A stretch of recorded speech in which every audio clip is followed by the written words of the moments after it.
Oh, as you can tell, this is not a comfortable spot for me right here. This is where my husband belongs, not me. I'm the invisible, yes. No, that would make it the source. No, that's not right. So probably, well, I was going to say, it's not a comfortable spot for me, but I do it when I'm asked to. So I claim I can do all things through Christ which strengthens me, but my God shall supply all your need according to his riches in glory in Christ Jesus. So I claim those things. So shall we say a prayer? Dear Father in heaven, we thank you so much for this Sabbath. We thank you for your great love, your blessings, your mercy. And I thank you for all these friends I have here. And I thank you that you will help me to speak. Only you know what you want me to say and what people need to hear. And so I trust that you will guide my words, and may you be uplifted and blessed and glorified this day. In Jesus' name, amen. So Adrian wanted me to speak about my experience in coming into all the new truth. So back up a little bit with my testimony, my journey. I was raised an Adventist, and those that were in Amicalola Falls in 2013, when I came and spoke, because Adrian wasn't well enough to come and speak, would have heard a little bit of my family history, just briefly. On my father's side, my grandfather's, anyway, it goes back. There was in my genealogies, there's Captain George Masters. He was in the Queen of England's work in, I guess, the cavalry in India, and then they migrated to New Zealand, and then they were in New Zealand when A.G. Daniels was doing some tent meetings in New Zealand, and they became Adventists. His son Fairley went to the Bible school that they had in Melbourne in Sydney, and he would have been running errands for Ellen White. He was there when Ellen White was there, and he from that school was the first missionary from Australia, and they went to India. And so that was my father's grandfather, I guess, yeah.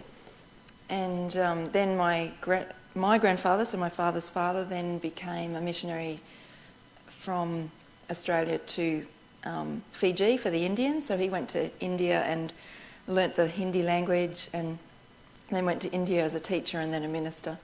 So from that side of my family, I come from quite a strong missionary heritage.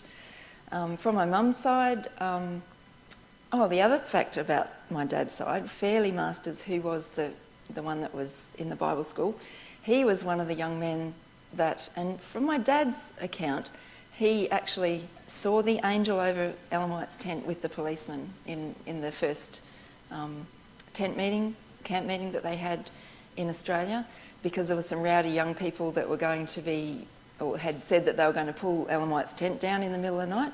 And so these young people, they said, we better get a police presence. So the policeman was there, and he saw an angel over her tent, and so he said, he went back to the police station and says, I'm not needed. And so, because she has enough protection.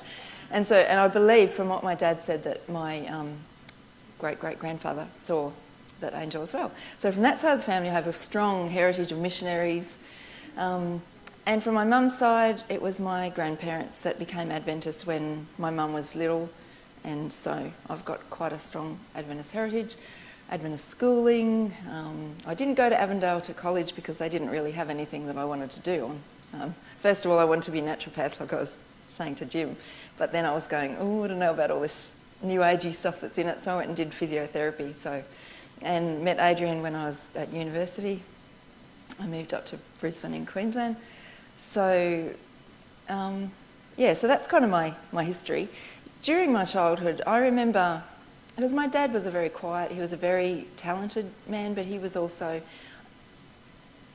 our whole church really, in our growing up, was steeped in Satan's kingdom of the performance model rather than the relationship model of relating to others, relating to yourself, relating to God.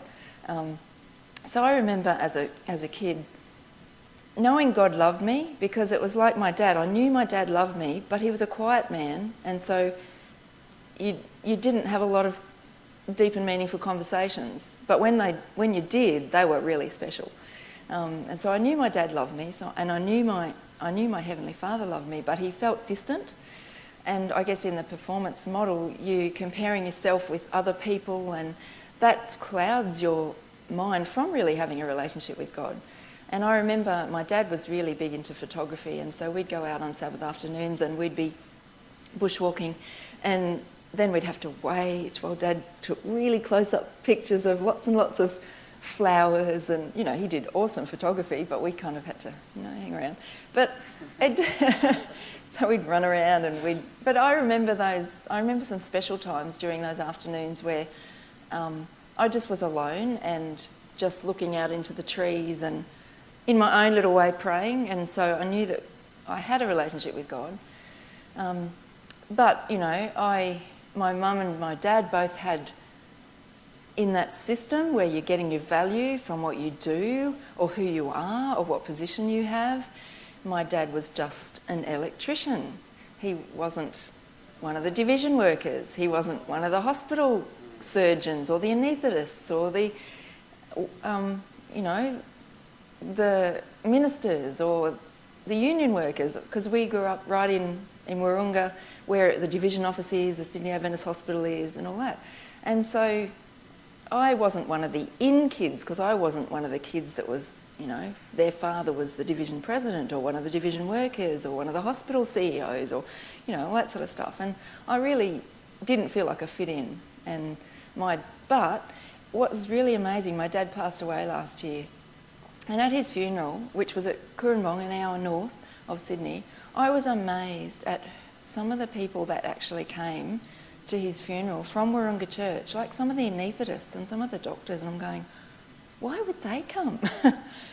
But he was, and it actually opened my mum's eyes to how valuable, because my dad was the one who was upstairs like that. He was running all the mics, he was running all the cameras and all that sort of thing. In the background, as Mum called him, a backroom boy. But everyone really appreciated his work, but you don't sometimes find out until people are gone and how much they miss you. And the same when they moved to Coorambong, where Avondale College is and all that, and they lived in a retirement village. Dad's there fixing all the electrical equipment that come into the community centre, the thrift shop.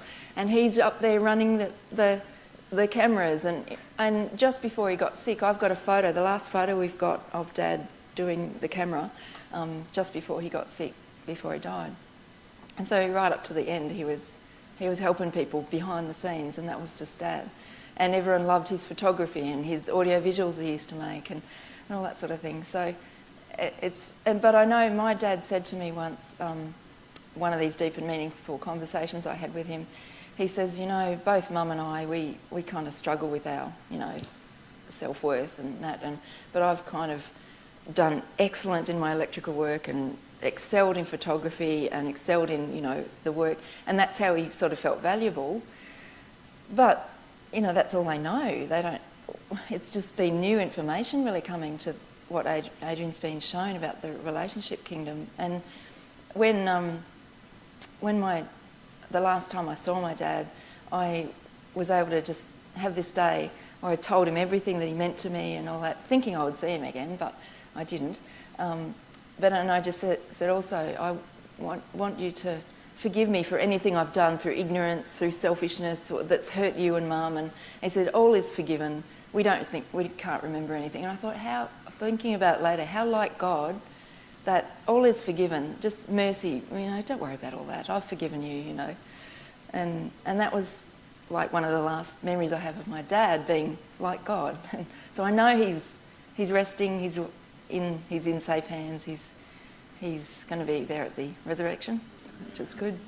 So anyway, so we grew up, I was baptised when I was 14, and it did puzzle me about the Trinity when they went through, your baptismal, your studies, and I asked questions and I asked them to explain it to me, and I'm going, I'm not sure I really get this, but you sort of, as a 14-year-old, you don't really think about it, and you go, oh, well, whatever.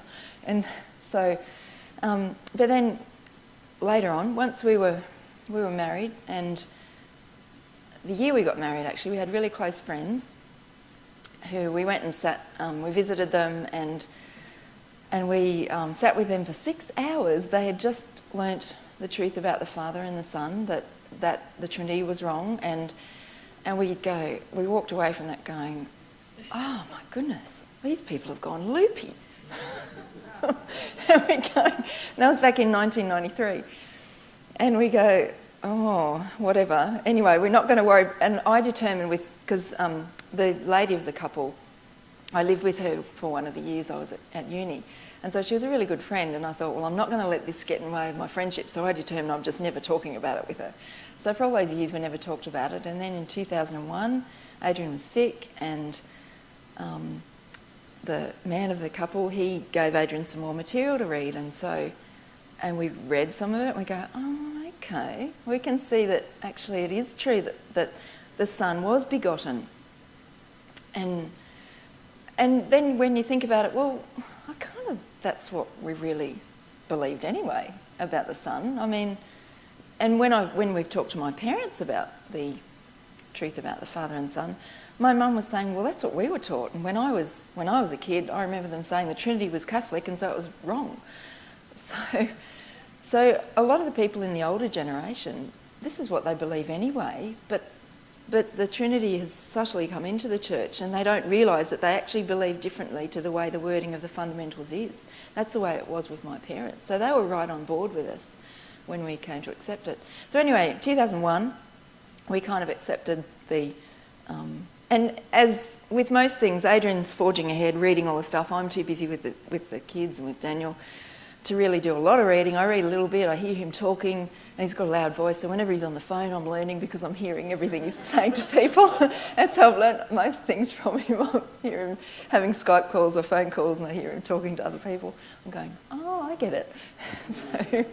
And I thought, and then when you start reading in Patriarchs and Prophets, the beginning of the Patriarchs and Prophets, you think, why didn't I see this before? It's so clear, the Father and the Son. There's no mention of three or co-equal or whatever. So it made sense to me. Everything I read in the Bible, it started making sense, because I thought, okay, I'm going to read it and see what I can find.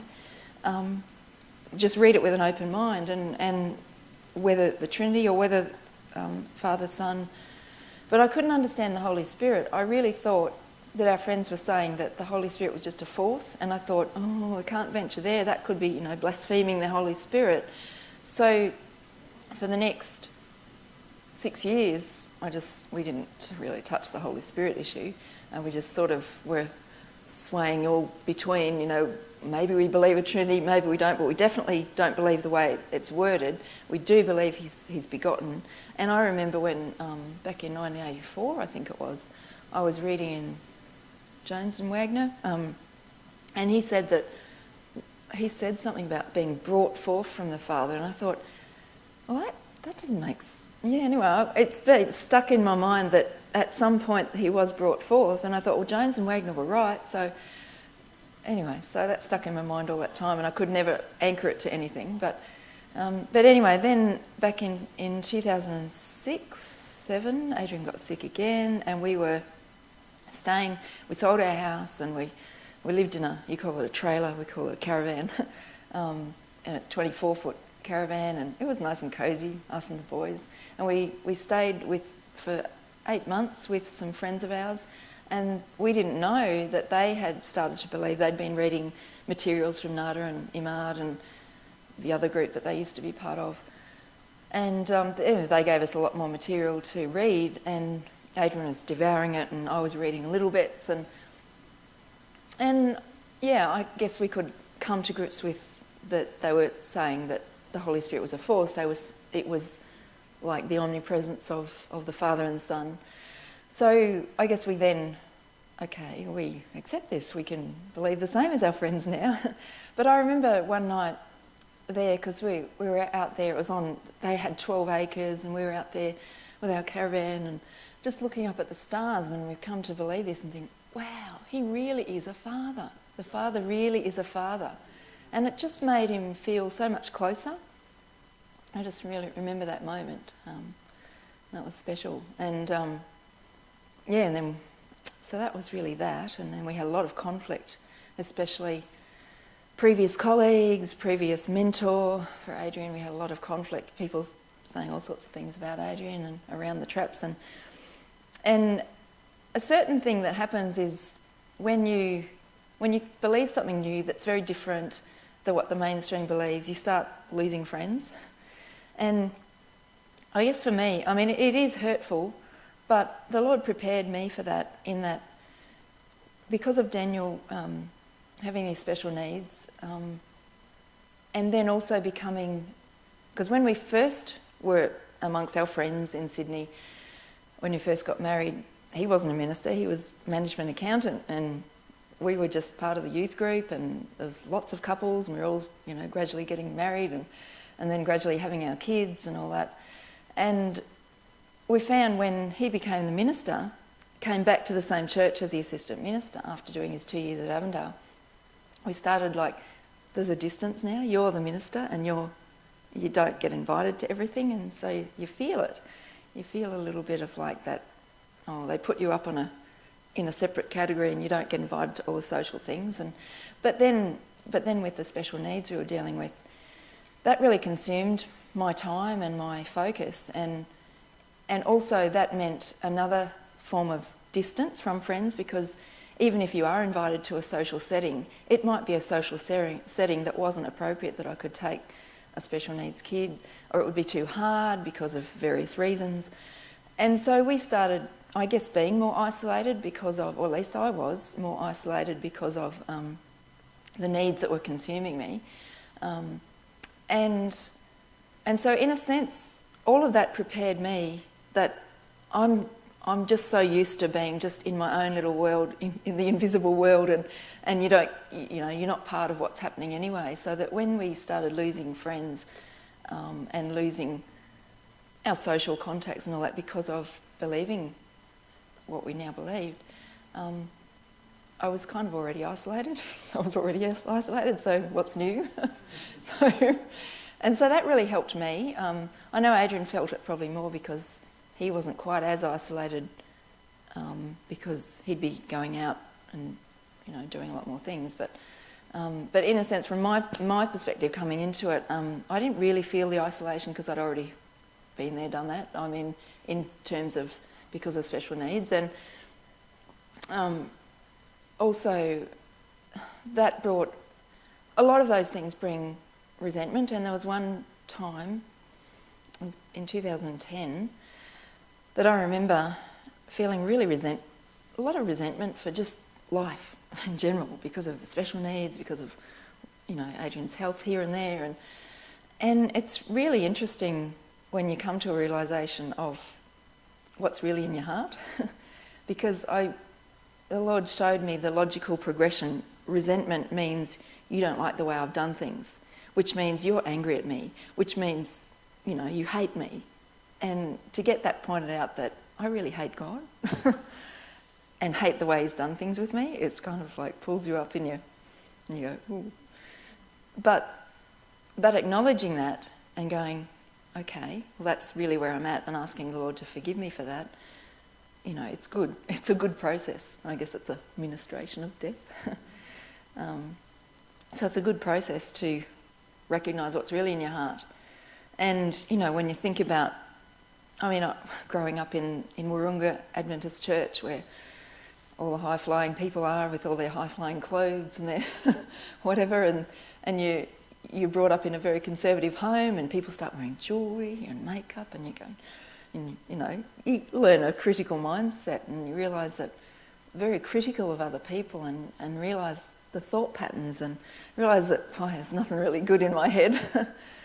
So there's lots of processes like that which have been good for me. I was going to say something else that I flagged in my mind, and now I can't remember what it was, the way it goes. Well, I guess coming into...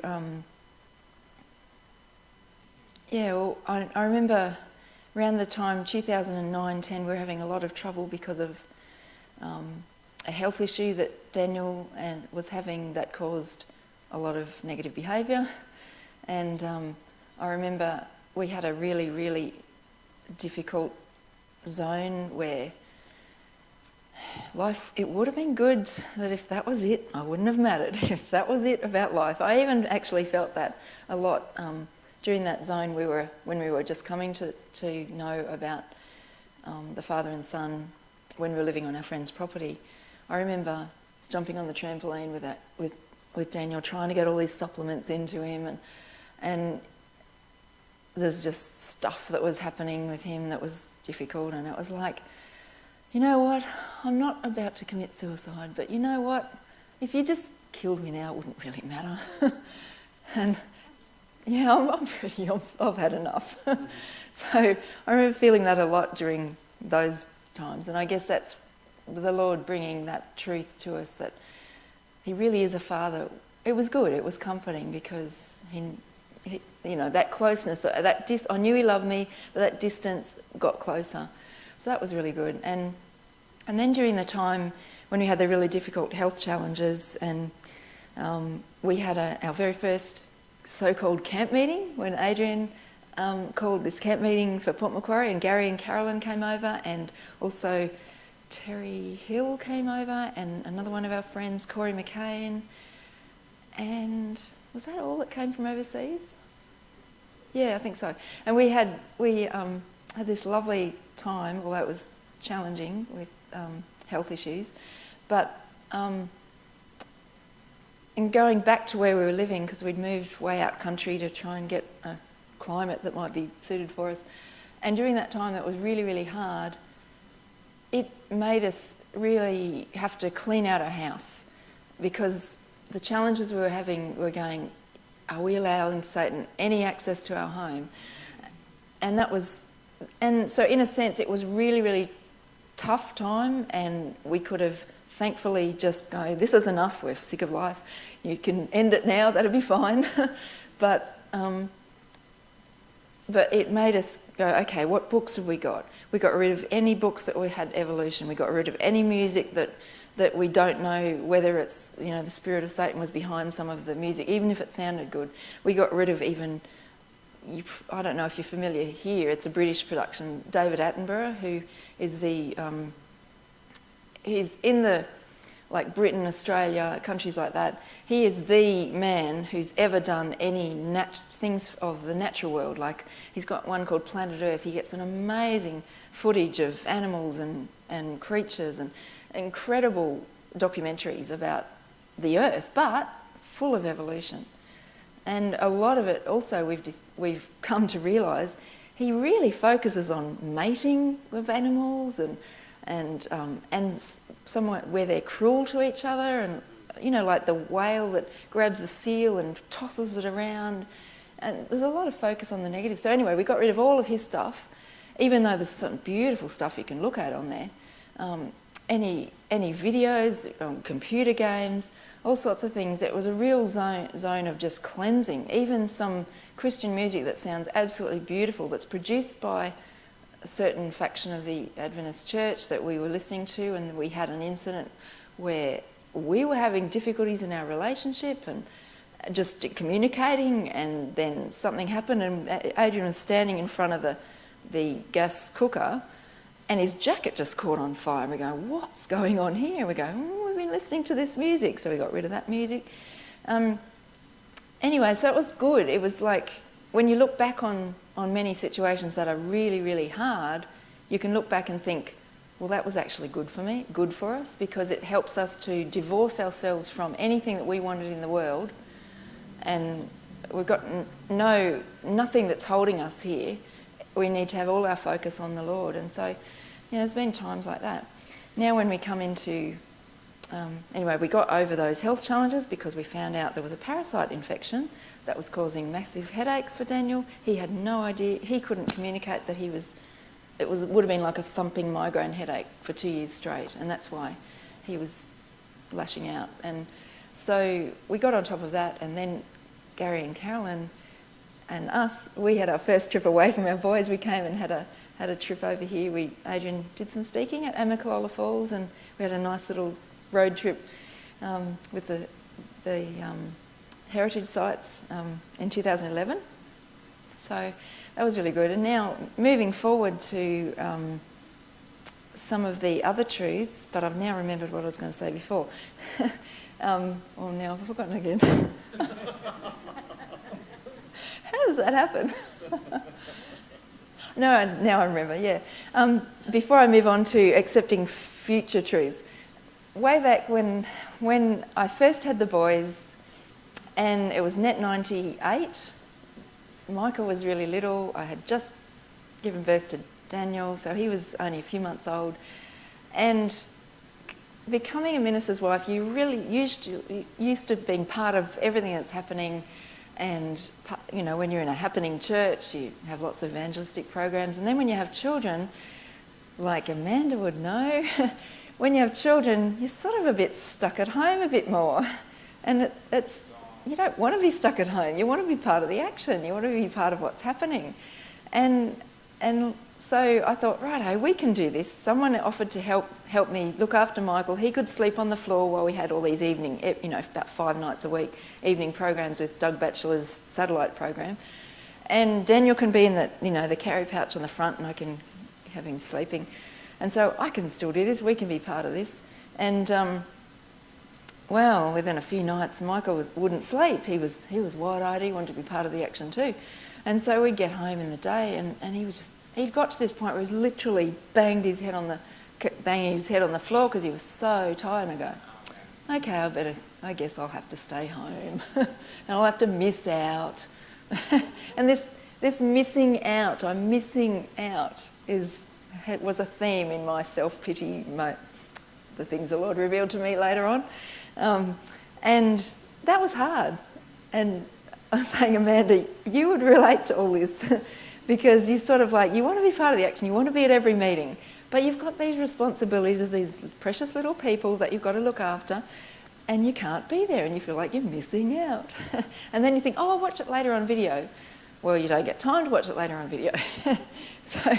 But anyway, so that was what I was going to say, as a new mum. That was new, and adjusting to a new thing, and you sort of feel like, and then also prior to that, when I first had Michael, I was used to doing my morning devotions every morning, and then came along Michael, and okay, well, I'll do it when I do, one of the morning breastfeeds, and so, but then when they get a bit, arms going everywhere, and after a few months, they're sort of ripping at everything you're reading and go, oh, well, this doesn't work.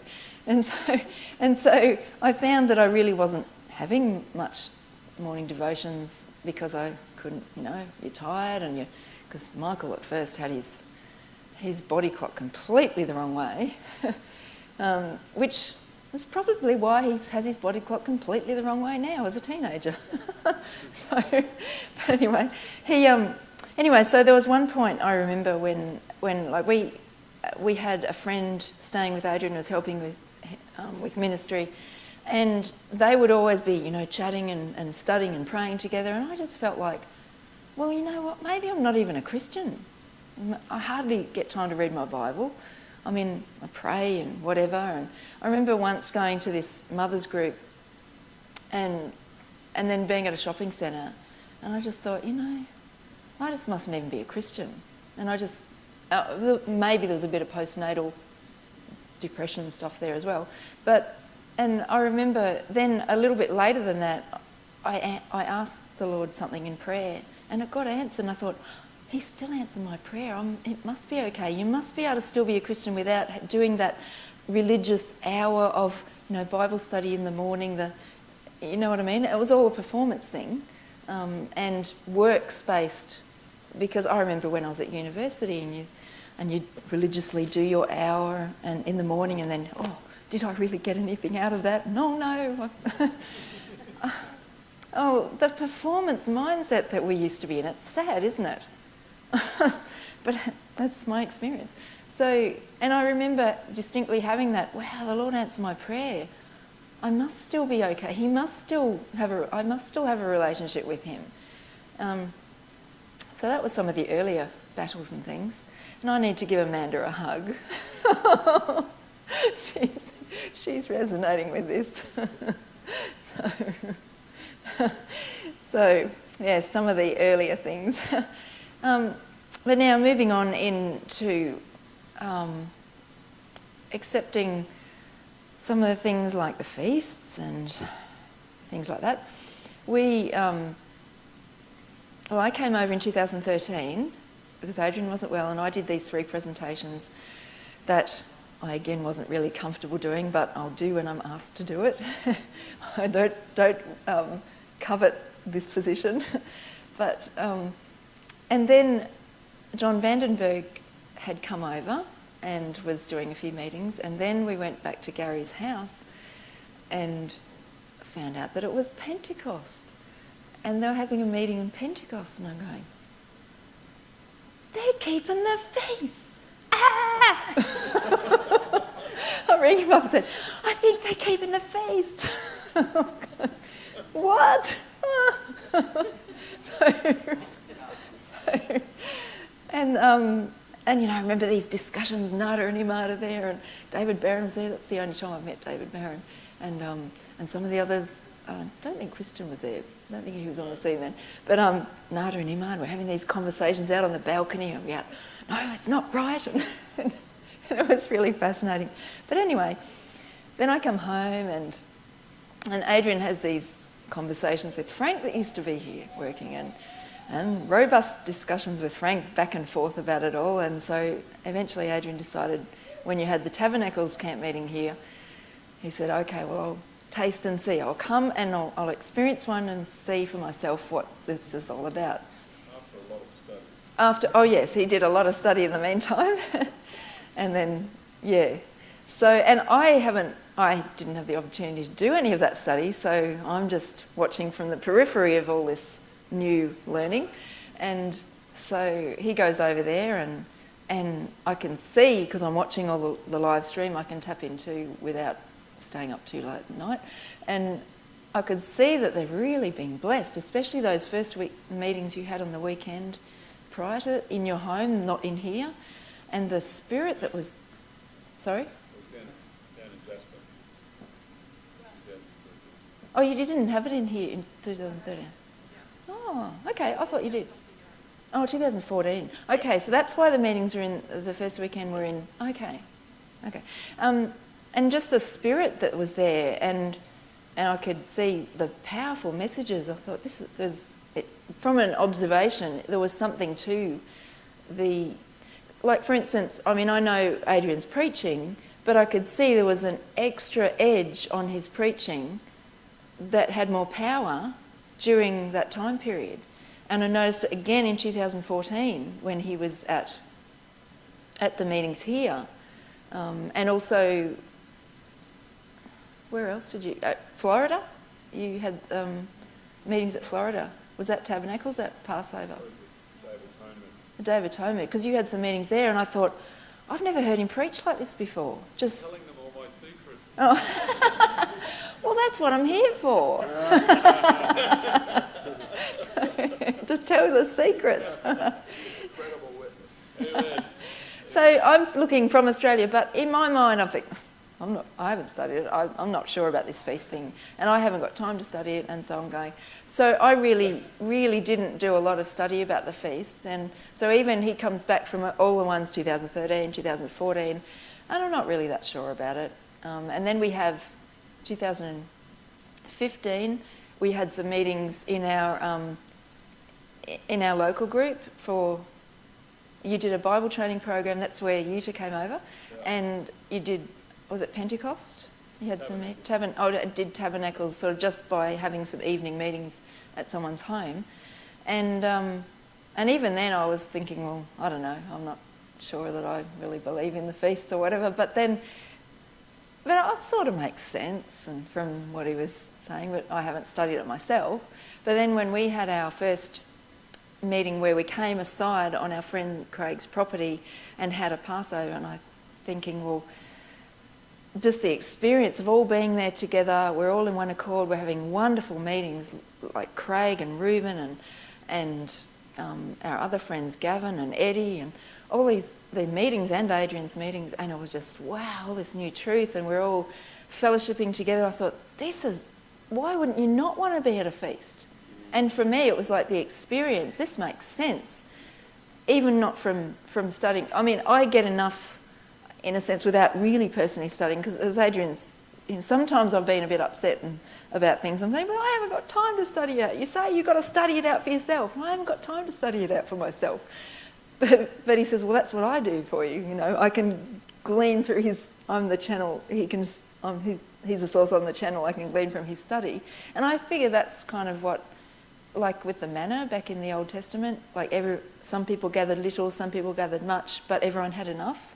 And I gather little, you gather much, and together we have enough.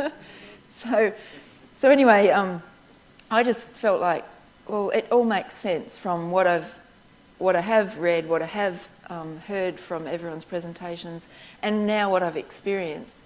That why would people not want to be gathering together a couple of times a year to fellowship, to learn, and just be together? It's the forte. It's how are we going to learn to be with everyone, and with all our different personalities, with all our differences, because we all do things differently. We all do things that can annoy each other with just, this is my way of doing it, that's your way of doing it, they don't marry up. We can be a bit pedantic about just in general living, how we do things, that these are times when we can come and learn to live with each other in harmony with our differences of personalities and all that, and learn together and be in the spirit in one accord, and that will be the way we prepare to be in heaven together. And I thought, why would you not want to be at these feasts? And I said to Adrian, if this is legalism, bring it on. because there's nothing, there was no ritual that we had to do. We didn't, and Adrian even made a point of it last time. We didn't even do the communion service right on the Passover night, because it was better for everyone to do it on the Friday night when it's the Sabbath, you're getting more of the Spirit. There's certain people could only come for the weekends. And so there's no ritualistic or what you have and haven't to do. Just be there, just turn up and participate. And I thought, this is great. So, yeah, I like the feast. So you've obviously been to many camp meetings in Adventist, so what was different? Well, there's quite a big difference at the feasts than the typical Adventist camp meeting. I mean, I didn't grow up like in a conference where they did have a big tent, probably only when I was really little. In Sydney, they made the silly decision of selling the campground that the church owned, and then we would have regional meetings so that you would just have a weekend where you'd just come to this big, amphitheatre and have meetings. But what I've sort of experienced at camp meetings like that, or like, there's no real fellowship, and there's so much worldliness in what people are doing and talking about. And whereas, typically you'd talk about spiritual things on a Sabbath with people, and then during the week you'd be talking about other things, even at a camp meeting. But at these camp meetings, you're talking about spiritual things all the time. Every day, it doesn't matter if it's Sabbath or not. It's Monday, Tuesday, Wednesday. But it's the unity and the truth that was being learned are completely different to camp meetings. And unless you've been there and experienced it, I guess it's hard to put your finger on what it is, but it's there. And I understand now that it's a pouring out of the Spirit in greater measure at God's appointed times. Like the angels have appointed times when they come before the Father to worship. So anyway, you've said enough of the theory of that. I don't need to say all that. So from my own experience, it was pretty amazing that I think, why would you not want to have these? And and I think it would be sad if people started making you have to have certain meals at certain times and have to wear this and wear that and do this ritual and have this up in front of the rostrum, or whatever the Jewish cultures are in the Hebrew messianic stuff, because that's not necessary. It's just to be there for the Spirit And that's really all that's required, is just to turn up and open your mouth. What does the Bible say? Open your mouth wide and I will fill it. So that's my experience with the feasts. And obviously I've, over the years with Adrian writing, I'm fairly good at editing, like picking up errors and things, typos and things. So he's usually used me as an editor when I've had time. But lately he's been that prolific, I can't keep up with him. So there's a lot of his booklets that I haven't read, and he's had to rely on other people to do his typos. But I've learned a lot from the ones I've read and edited, and what I have read on my own accord as well. But mostly, especially with the feast, it's been more my experience. So what other new? Oh, and now the character of God. That was fairly new, really, only to us in our home. About, maybe to you it was a lot earlier, but my awareness of this was really, well, many years ago. Actually, when we were first, back in 2007, when we were first accepting the truth of the Father and Son, there were some people that lived not far from where we were living that were into, I guess, Fred Wright materials, but that particular group of people seemed to be going, oh, this story in the Old Testament, that doesn't fit, so, we'll chuck that part of the Bible out and chuck that part of the Bible out. And I'm going, well, this is not good. You can't start doing that because it doesn't agree with what you're coming to understand. So that was, I guess, my first little inkling of people that were into the character of God. So I thought, well, they're all wrong. That's all wrong. But I never really thought about God. I never really thought about the issues. Just like growing up, I never really thought about the Trinity. Never really thought about whether God kills, and now that we've really looked at it, and the Old Testament stories, you think, well, I really don't know what's going on there, but oh well, God does, so he knows what he's doing. But now that it's come to our attention, I guess it makes sense to me that God is all loving, but it's been a real wrestle through the Old Testament stories, and Adrian's been doing the hard yards of wrestling through, and I just glean from, I hear him talking to someone on Skype. Oh, is that how it works? And he's got a nice loud voice, so every time he's on the phone, I can hear. I would like to sometimes, while I'm in the kitchen cooking or something, put a video on, but there's no point, his voice is there. So just around the corner. But anyway, it's been good because I learn a lot from listening to his conversations. So, and then he'll talk to me, and so he's usually talking to me about what he's learning about and bouncing it off me, and I'm going, oh yeah, I get that, okay. So I have read a few of his little booklets about like Korah, Dathan and Abiram and things like that. But it makes sense to me, and I guess as we're learning, gradually all learning together about the Old Testament stories, fitting it in, I guess I feel like I often am trailing behind him, but I'm not challenging. I mean, in my mind sometimes I'm going, well, you're into the feast, I'm not, So in my mind, some things like that. Oh, really? Oh, there was a time when I thought that. I'm not into that. Before I'd tasted and seen that it was good. But I wouldn't say those things. Because I'm in our relationship, I don't challenge, I go, and I guess this is one other thing that I guess you wanted me to bring out in terms of like being a minister's wife. Some of the things that how I've operated when I haven't really agreed with him, or I see, earlier in our marriage, he didn't want to be watching the cricket and watching, because, tennis and all that sort of stuff, or playing racing car games like they used to, and every now and then, he'd stop it, and then every now and then he'd watch something and go, okay, I think, Lord, you need to tap him on the shoulder again. But I guess whether it's my personality or whether it's just the pattern of submission, headship, whatever, I haven't challenged. I've gone to his head and said, excuse me, I think he needs a bit of a tap on the shoulder here. So that's, I guess, how I've operated when I guess that's the what do you call it? The principle when the wording of the headship, the authority is out of line or whatever.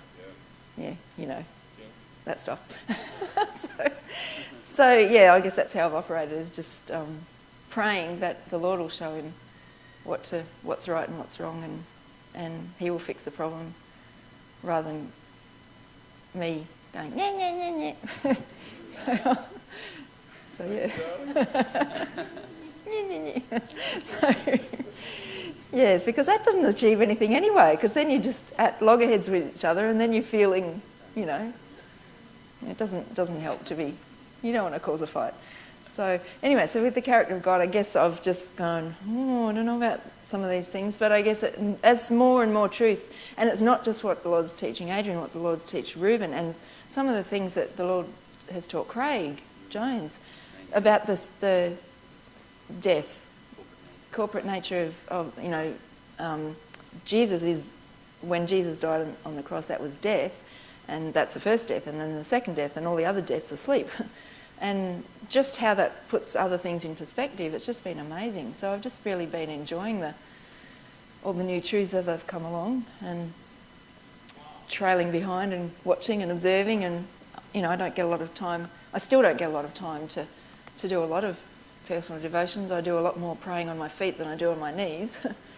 And I figure that the Lord understands. He is merciful, because I do have an individual in our family that takes a lot of my time. And so I figure that in the relationship model, He is merciful, He's understanding, and it's not as if I'm going, I couldn't be bothered spending time in the Bible. It's just like I'd like to, and I'd like to be at every meeting, but I can't always because there's stuff I've got to do, and if I want to have some sleep at night, I've better do these things during the day. So, yes.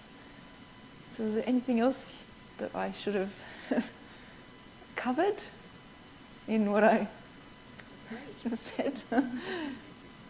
No. That's all good? Questions? Yeah, I guess questions? That's all right. Can you share maybe an experience? We do a microphone?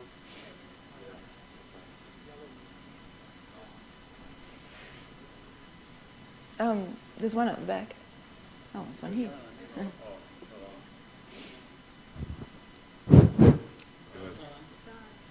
Can you share an experience of the weight or the power of your words to like build up Adrian? Maybe in instances when it seems like all the world is against him and there's he's getting attacks and criticism from all over the place. Just that side of what we don't see, and just what that can mean to somebody. Does that make sense? Yeah. Okay. Yeah. Okay. Well, I guess backing up, when I first met Adrian, he gate crashed my 21st birthday. That's the way we like to word it. It was just that we had a birthday party that was partly my 21st and partly our pastor's, 60th, I think it was. And we invited the whole church, and he turned up, and that was really the first time I met him. So, because I'd only newly moved into an area, so that's the way we like to word it. But anyway, during our years, we knew each other for about 5 years or more, maybe, before we started going out together, and we had respective other boyfriends, girlfriends.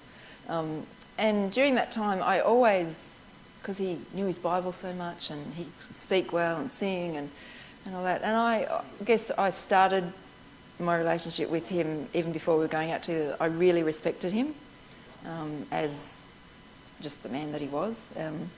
And so I guess when we started going out together, we started singing together, and that's sort of we would be entertaining people, have Bible studies with people in my home. We'd cook a meal together and all that. And I don't know, I always really respected him, and so I guess that was the foundation for our relationship through into marriage. And so I've always respected him, that he is doing his best to follow the Lord, and so there's times when he's making bold decisions that have cost him his ministry and his membership in the church, that I guess it's at times when I could see that he's a bit low, and even when he's not a bit low, sometimes the Lord just gets me to say it to him, like the first morning, last Sabbath morning, I just felt like saying, well, I've always really respected you, and I know the Lord's leading you in what you're doing, and just want to encourage you. And I suppose things like that, I can leap whole buildings in a single bound. Bend veggie links with your bare hands. That's it. Sorry, that's a childhood memory. We went, when I was 12, I went to New Zealand on a Pathfinder camporee. It was a whole group of us from Greater Sydney in Australia. We went, and we had a 3 weeks we were there, 2 weeks we were travelling.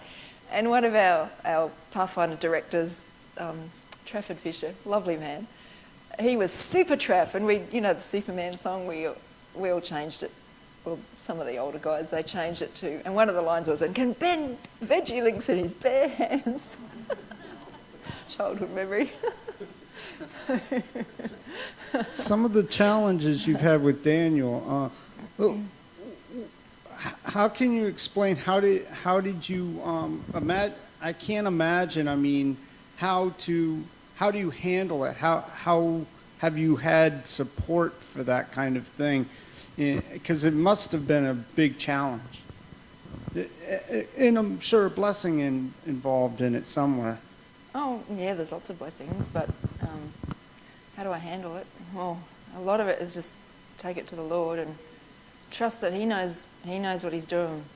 I guess I've always, from earlier, I've always had the motto that God knows what He's doing with me better than I know. And so He knows I can help. And when I feel like I can't handle it, I just pray and cry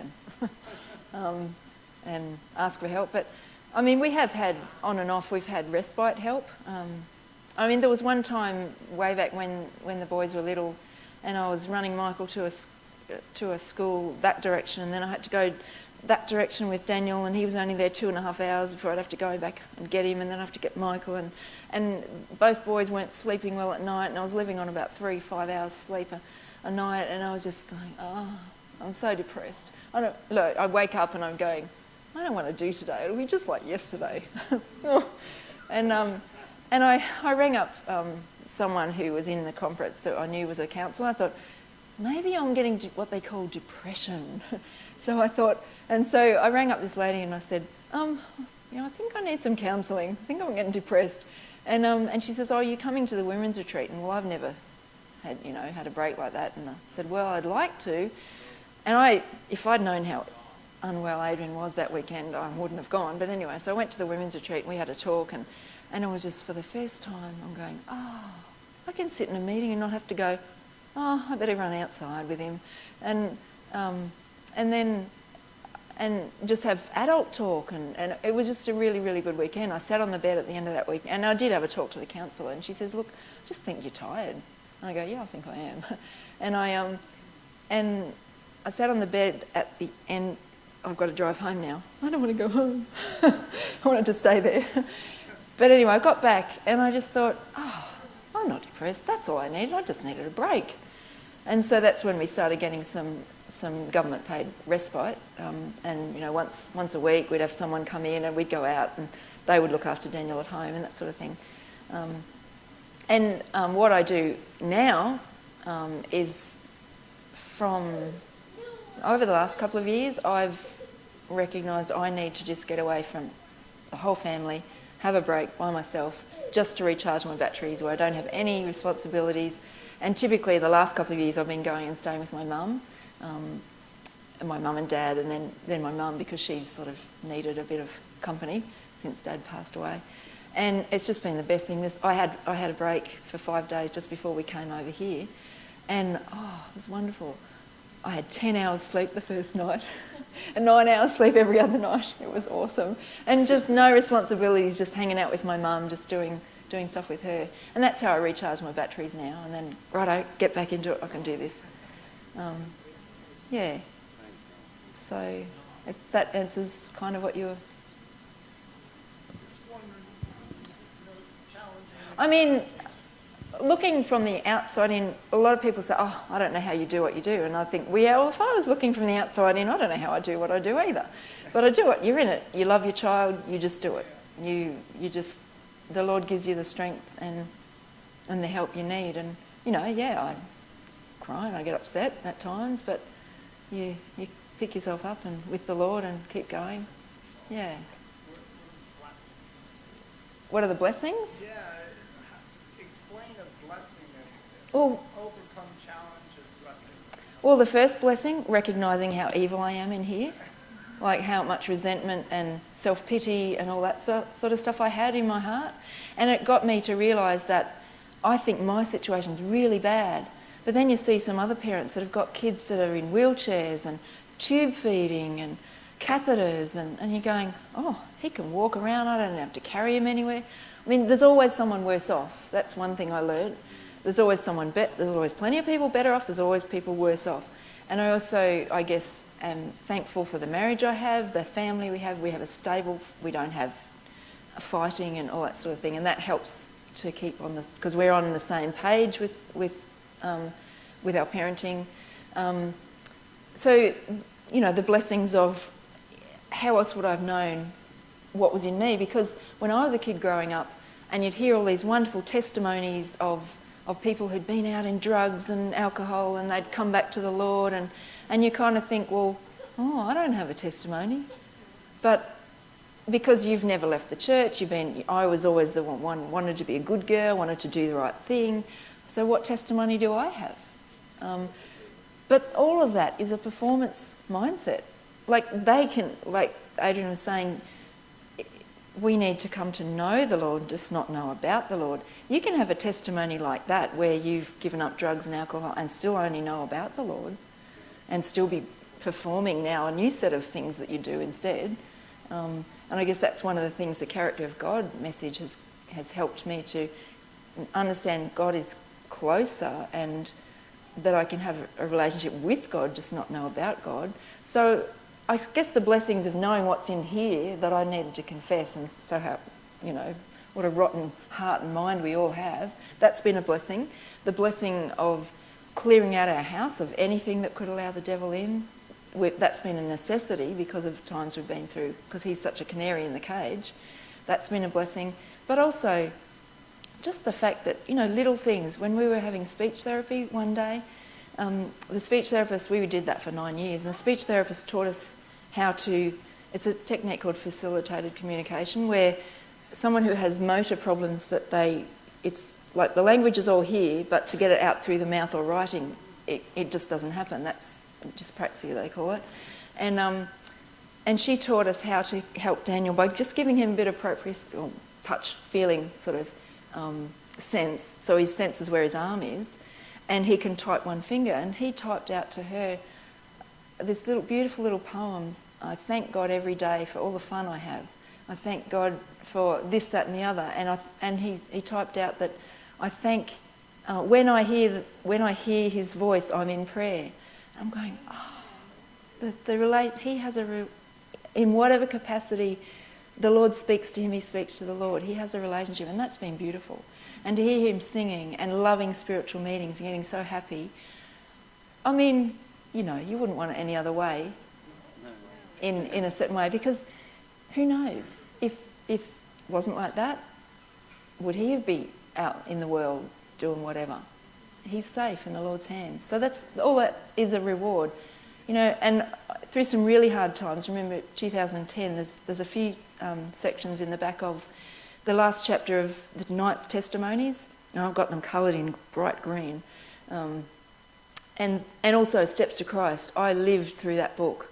That's, I guess, got me through. Like, I'd be there and I'd just be, and I lost my copy of Steps to Christ. I just pray that someone in the kingdom says, I got it, and that's why I'm here.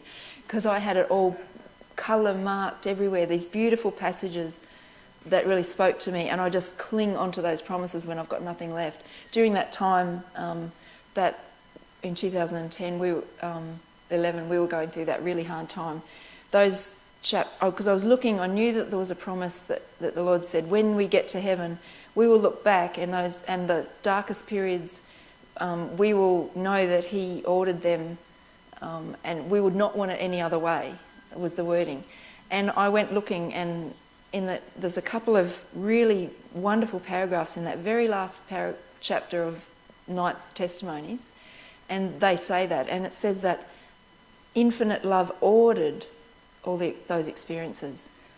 And so when you're in the middle of a really, really hard experience that you don't know how you're going to get through it, we have just taken that naked promise and just go hang your whole self on that promise. And I guess that's how we've got through sometimes. And the blessing of all that is that you've been through those experiences when you've got nothing left except hang on to a promise that he's made and look forward to, in the future, it'll be okay. We would not have wanted it any other way. And like for females that have had childbirth, oh, you have no idea what it's going to be like. We went in when we were having Michael and they said, come in when the contractions are 10 minutes apart. So we came in when the contractions are 10 minutes apart and I'm still yakking away when I'm having a contraction. Yeah, it hurts a bit. They go away, you're too happy. So we went off for a walk and I came back, I go, I can see what you said. And then, and so anyway, it's long labour anyway. We finally give birth to Michael, 12 hours later or something. And immediately you go, yeah, I could do this again. I tell you what, after we had Daniel, it was thick and fast and it was completely different. I said, Lord, you've got to get him out on this push. I don't want forceps, I don't want suction. You've got to get him out on this push. And he came out and going, I could never do this again. And I haven't had to. But now when you look back on it, you can't remember the strength of that intense pain that you had. And I guess it's like childbirth for really bad experiences that you've had. Like the intense experience that we had, and we've had, all we could do is hang on to those promises. Now you look back and you think, how did I get through that? And you don't feel the intensity. And so the blessing is by having those experiences, you've learnt some of the techniques of when it is really, really tough, what to do, hang on to promises. So. I have a question about your family. You said your parents sort of supported you or supported Adrian in the way you went. Do you have any siblings?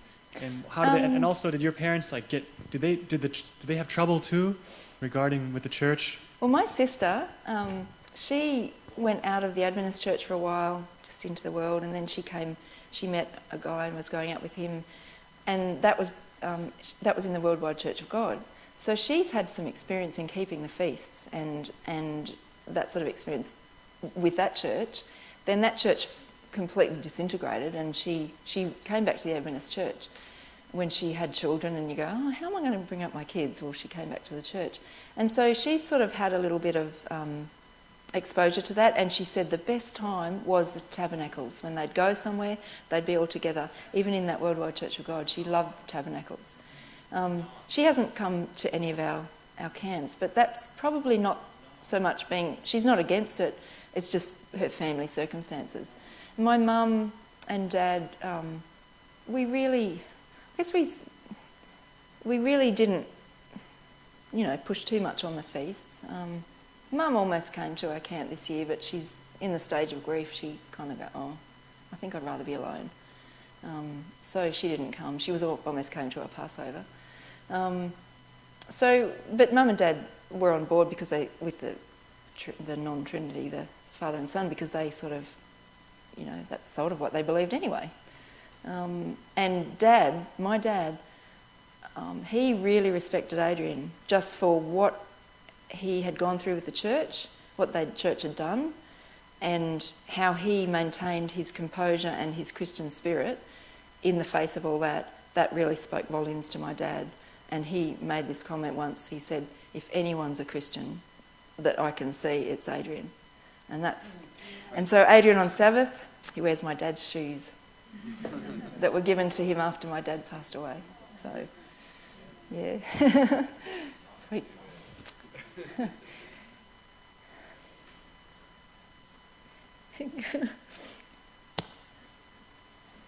need to hug me down. So he carries my dad with him.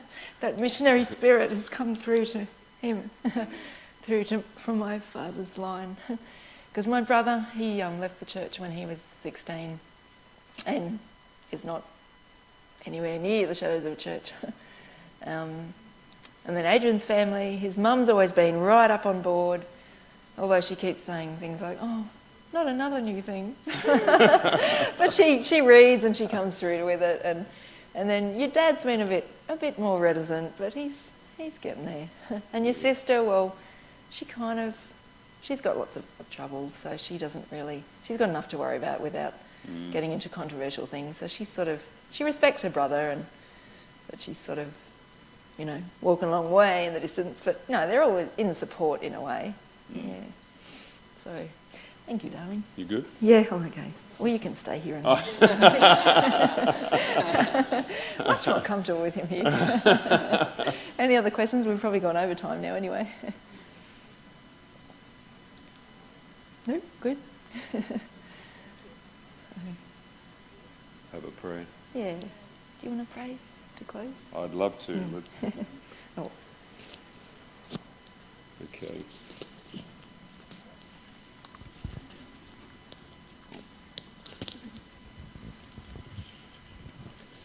Father in heaven, just thank you for Lorelle's testimony, her perspective and how you've led her and guided her through a very challenging pathway to walk. And I'm thankful that my brothers and sisters here and those online can see that the words that your prophet spoke to her great-great-great-grandfather, sure and safe, true as steel.